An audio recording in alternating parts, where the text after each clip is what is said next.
ଆଲୋ ଲିପି କୁଆଡେ ଗଲୁ ଆଡୁ ଟିକେ ଆଇଲୁ। ଆଜ୍ଞା ବୋଉ। ଆଲୋ ଘରେ ଏତେ କୁଣିଆ ମୈତ୍ର ଆସିବେ ଚିକେନ ମଟନ ଚୁଙ୍ଗୁଡି କେତେ କଣ ହବ। ଝିଅକୁ ଟିକେ ଫୋନ କରି କହୁନୁ ଆସିବ ଖାଇ ପିଇକିରି ଯିବ। ଆଚ୍ଛା ହଉ ହଉ ଠିକ ଅଛି ବୋଉ ମୁଁ ଫୋନ କରିକି କହୁଛି।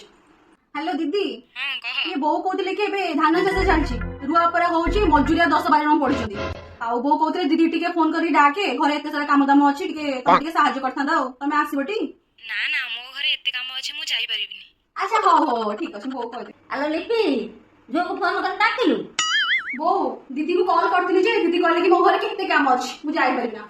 କଣ ହେଲା ଚାଷ ପାଇଁ ମନା କଲା ତେଣୁ ଖାଲି ଫୋନ ଟା ନଗେଇକିରି ମତେ ମୁଁ ତାକୁ ପଚାରିଲି। ହଉ ହଉ ଠିକ ଅଛି ମୁଁ ରଖିଦେଉଛି। ଆଲୋ ଝୁଅ ଲିପି ତ ଫୋନ କରି ଆସିବା ପାଇଁ କହିଲା କଣ ମନା କଲୁ?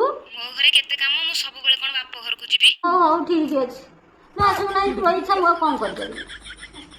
ଠକି ଦେଲୁ